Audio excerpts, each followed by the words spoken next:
नमस्कार दोस्तों, मैं बलवीर चौधरी आप सभी का जॉब एंड जीके पर स्वागत करता हूं। दोस्तों एक बार फिर से हाजिर हैं सीईटी जो आपकी सामान्य विज्ञान है उसका दूसरा ये मॉडल पेपर लेके। और मॉडल पेपर दोस्तों जो आपका है वो पूरी तरह से सिलेबस के ऊपर आधारित है, यानी कि उसी के अकॉर्डिंग है और पैटर्न के आधार पर है। और इसमें हम रेगुलरली 15 महत्वपूर्ण प्रश्नों पर चर्चा करेंगे और साथ में जो आपके क्वेश्चंस है प्लस उनकी व्याख्या। तो क्वेश्चन से आपको प्रैक्टिस करनी है और व्याख्या से आपको रिवीजन करना है, और जो आपने फैक्ट पढ़े हुए हैं उनको, ताकि आप रिकॉल कर सकें। तो इसके लिए आप वीडियो को पूरा ज़रूर देखें। तो चलते हैं आज के पहले प्रश्न पर। और इसकी पीडीएफ दोस्तों आपको कहाँ पे मिलेगी? आपकी जो ये पीडीएफ है वो आपको फ्री ऑफ कॉस्ट मिलेगी, जो आपका टेलीग्राम चैनल है जॉब एंड जीके, ये आपको सर्च करना है और वहाँ पे ज्वाइन कर लेना है। सारी की सारी जो मॉडल पेपर है उनकी पीडीएफ आपको वहाँ पे फ्री ऑफ कॉस्ट मिल जाएगी। तो आज का पहला सवाल है, लकड़ी का काटा जाना कौन सी प्रक्रिया है? दोस्तों साइंस का आपका पहला ही जो सिलेबस का पहला ही टॉपिक है वो है भौतिक और रासायनिक परिवर्तन, और आसान सा है। इसमें पूछा जा रहा है कि लकड़ी का काटा जाना कौन सी प्रक्रिया है। तो कल हमने बात की थी कि भौतिक परिवर्तन में केवल आपकी जो अवस्था है उसमें परिवर्तन होता है, लेकिन जो आपका रासायनिक परिवर्तन है उसमें पूरी तरह से जो आपके रासायनिक गुण है उसमें भी परिवर्तन हो जाता है। लेकिन दोस्तों जो ये लकड़ी है और उसको आप बीच में से काट देते हैं तो उसमें कोई भी परिवर्तन नहीं आता। तो इसका राइट आंसर हो जाएगा कि केवल उसकी भौतिक अवस्था बदल गई है, यानी उसके दो हिस्से हो गए हैं लेकिन उसमें कोई रासायनिक परिवर्तन नहीं आया है। तो इसका राइट आंसर हो जाएगा भौतिक परिवर्तन। वहीं अगर ये सवाल में दोस्तों इस तरह से होता कि पेड़ को काटा जाना कौन सी प्रक्रिया है, तो आपको पता है दोस्तों पेड़ हरा होता है और उसको काटेंगे तो उसके बाद में वो धीरे धीरे जो है वो सूख जाएगा, यानी कि उसके केमिकल जो है उसमें परिवर्तन आ रहा है। तो उस स्थिति में जो आपका इसका राइट आंसर होता है रासायनिक परिवर्तन। अगला सवाल है, कास्टिक सोडे का रासायनिक सूत्र है।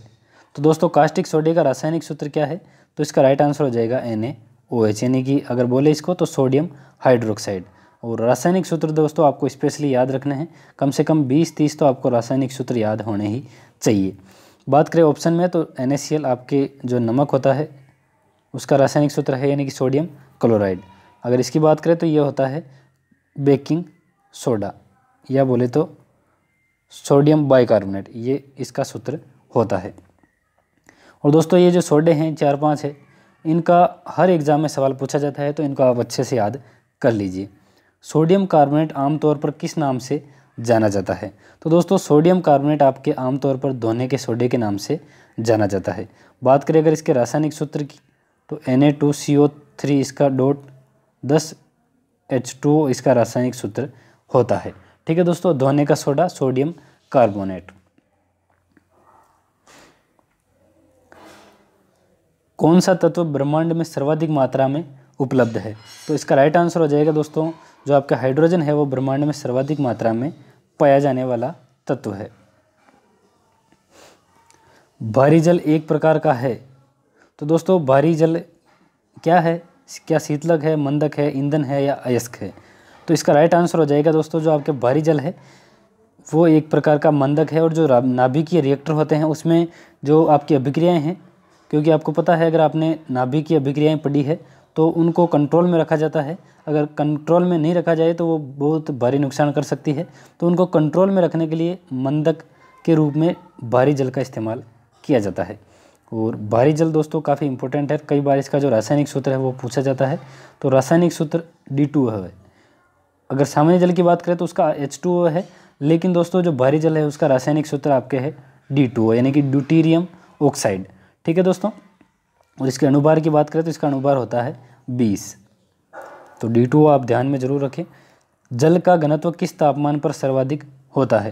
दोस्तों ये एक जल की एक विसंगति या एक अपवाद है कि उसका जो सर्वाधिक घनत्व है वो 4 डिग्री सेल्सियस के ऊपर रहता है। गैसोहॉल जो मोटर गाड़ियों में ईंधन के रूप में प्रयुक्त होता है मिश्रण है। दोस्तों जो ये सवाल है काफ़ी मेहनत और छानबीन के बाद में बनाए गए हैं, और आज ये साइंस का दूसरा मॉडल पेपर है। और जो सवाल है वो पूरे आपके पैटर्न पर आधारित है, आप सिलेबस से देख सकते हैं। जो ये सवाल है वो आपके कार्बनिक यौगिक है जो टॉपिक, उसके अंदर से ये सवाल है, यानी कि सारे सवाल काफ़ी इंपॉर्टेंट है। और इसी तरह से इंडिया जीके के भी हम जल्द से शुरू करेंगे। तो चैनल को आप सब्सक्राइब करके जुड़ जाइए अगर आप नए हो तो, और पुराने हैं तो आपको पता ही है कि इस चैनल पर किस तरह की सामग्री आपको मिलती है। तो गैसोहॉल किसका मिश्रण है दोस्तों? तो गैसोहॉल है आपके पेट्रोल और एल्कोहल का मिश्रण। क्या है कि दोस्तों जो आपका प्रदूषण है उसको लेकर इंटरनेशनल लेवल पर भी कई बार जलवायु परिवर्तन को लेकर बैठकें होती है। तो जो गैसोहॉल है वो आपके पेट्रोल का जो है वो प्रतिस्थापक है, यानी कि इसकी जगह इस्तेमाल किए जाने की चर्चा है। क्यों? क्योंकि जो आपका प्रदूषण है उसके ऊपर ये कंट्रोल करता है। और अगर बात करें कि इसमें कितना रेशो होता है पेट्रोल और एल्कोहल का, तो दोस्तों पेट्रोल 90% प्लस आपके 10% होता है एल्कोहल। एल्कोहल में यहाँ पर जो गन्ने का रस है वो काम में लिया जाता है, जो कि आपके हो सकता है आने वाले समय में जो गैसोहॉल है वो जो पेट्रोल आपका है उसका एक अच्छा विकल्प साबित हो। तो आपको तो एग्ज़ाम की दृष्टि से याद रखना है कि पेट्रोल और एल्कोहल का ये मिश्रण होता है। प्रकाश का वेग अधिकतम होता है। तो दोस्तों प्रकाश का वेग किस में अधिकतम होता है? तो आपका राइट आंसर हो जाएगा प्रकाश का वेग अधिकतम होता है निर्वात में। और कितना होता है? 3 × 10⁸ मीटर प्रति सेकंड। क्या होता है दोस्तों? 3 × 10⁸ मीटर प्रति सेकंड। और बात करें कि किसने इसका पता लगाया था प्रकाश के वेग का, या प्रकाश का वेग सर्वप्रथम किसने नापा था? तो रोमर जो नामक वैज्ञानिक थे उन्होंने प्रकाश का वेग नापा था। प्रकाशित फाइबर या फिर आपके ऑप्टिकल फाइबर या प्रकाशीय तंतु, ये तीनों एक ही चीज़ है। ये किस सिद्धांत पर कार्य करती है?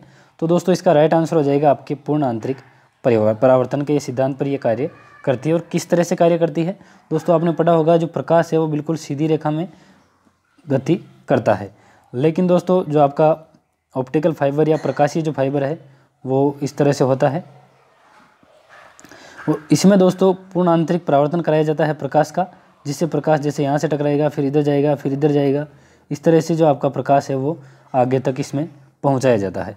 और बात करें कि जो आपका ऑप्टिकल फाइबर है वो मुख्य रूप से किस में उपयोग लिया जाता है, तो दोस्तों ये अपने स्वास्थ्य की दृष्टि से भी काफ़ी इंपॉर्टेंट है, क्योंकि जो डॉक्टर है वो आपके शरीर के जो भी आंतरिक अंग है उसको देखने में जो यूज करता है वो आपके ऑप्टिकल फाइबर ही है। यानी कि ऑप्टिकल फाइबर की मदद से जो आपके शरीर के अंदर के अंग है उनके अंदर प्रकाश पहुंचा के उनको देखा जाता है। और प्रकाश किस तरह से पहुंचाया जाता है? पूर्ण आंतरिक परावर्तन के माध्यम से। एंजाइम मूल रूप से क्या है? तो दोस्तों एंजाइम मूल रूप से किससे बने होते हैं? तो इसका राइट आंसर हो जाएगा आपके प्रोटीन से एंजाइम बने होते हैं। निम्न विटामिन में से कौन सा शरीर में भंडारित नहीं होता? तो दोस्तों कौन सा जो विटामिन है वो शरीर में भंडारित नहीं होता? तो इसका राइट आंसर हो जाएगा आपके विटामिन डी। अगर बात करें इसके वैज्ञानिक नाम की, तो इसका जो नाम है वो है रासायनिक नाम या वैज्ञानिक नाम कैल्सीफेरोल। क्या है दोस्तों? इसका रासायनिक नाम है कैल्सीफेरोल।